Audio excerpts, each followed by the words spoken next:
Palestinian people have been denied the exercise of their legal right to self-determination through the more than century-long violent, colonial, racist effort to establish a nation-state exclusively for the Jewish people in the land of mandatory Palestine. When this began after the First World War, the Jewish population of that land was 11%. Forcibly implementing Zionism in this demographic context has necessarily involved the extermination or forced displacement of some of the non-Jewish Palestinian population, the exercise of domination over and subjugation, dispossession and immiseration of remaining non-Jewish Palestinians, the immigration to that land of Jewish people, regardless of any direct personal link, and the denial of Palestinian refugees the right to return, all operating through a racist distinction privileging Jewish people over non-Jewish Palestinian people.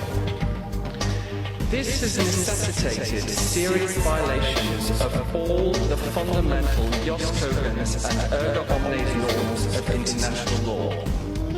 The right of self-determination, the prohibitions on aggression, genocide, crimes against humanity, racial discrimination, apartheid and torture, and the core protections of IHL. Today, I will address, first, violations of international law arising out of the regime of racial domination, apartheid, perpetrated against the Palestinian people across the entire land of historic Palestine.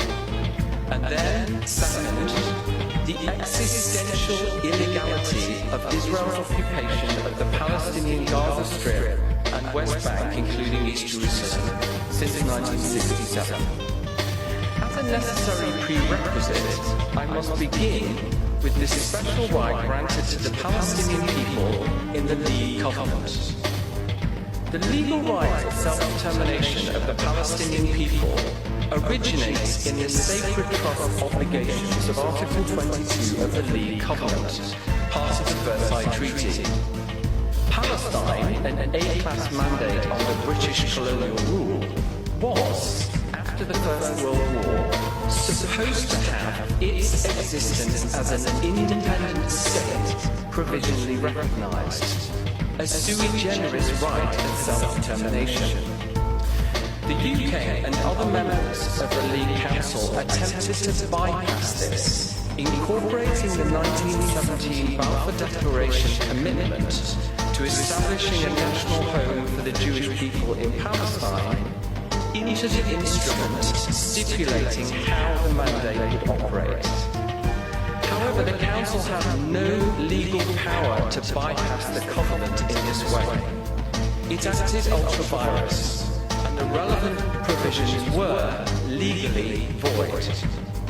There was and is no legal basis in that mandate instrument for either a specifically Jewish state in Palestine or the UK's failure to discharge the sacred trust obligation to implement Palestinian self-determination. After the Second World War, a self-determination right applicable to colonial peoples generally crystallized in international law. For the Palestinian people, this essentially corresponded to and supplemented the pre-existing Covenant right regarding the same single territory.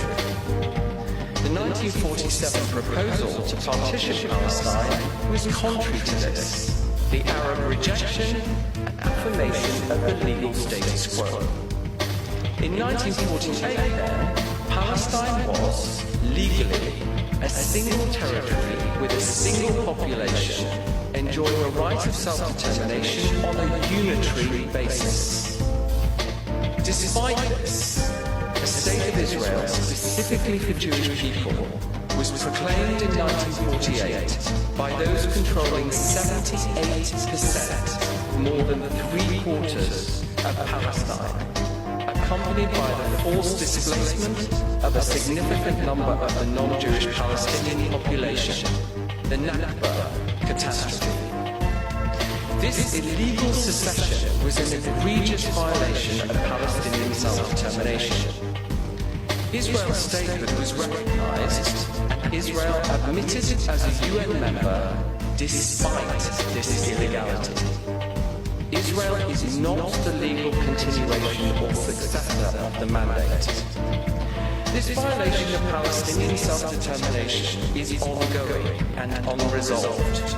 Two key elements are: first, Palestinian people not displaced from the land proclaimed to be of Israel in 48, and their descendants have been forced to live as citizens, presently they constitute 17.2%, of a state conceived to be of and for another racial group, under the domination of that group, necessarily treated as second class because of their race. Second, Palestinian people displaced from that land and their descendants cannot return. These are serious breaches of the right of self-determination, the prohibitions of racial discrimination and apartheid, and the right of return. They must end immediately.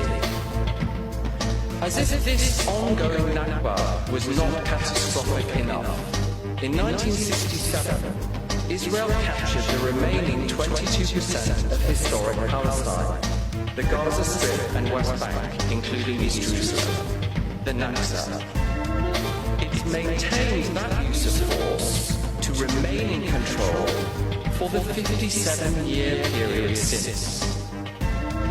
For more than half a century then, a state defined to be of and for Jewish people exclusively has governed the entire land of historic Palestine and the Palestinian people there. And the regime of racial domination, apartheid, and denying return has been extended throughout. In the case of Palestinians living in the occupied territory, this has involved the same serious violations of international law, supplemented by serious violations of norms applicable in occupied territory. Indeed, these people are subject to an even more extreme form of racist domination, as they aren't even citizens of the state exercising authority over them. Even in East Jerusalem, which Israel has purported to annex, the majority non-Jewish Palestinian residents don't have citizenship, whereas Jewish residents, including illegal settlers, are citizens. Just as in territorial Israel, in occupied territory, these serious violations concerning how Israel exercises authority over the Palestinian people must end immediately.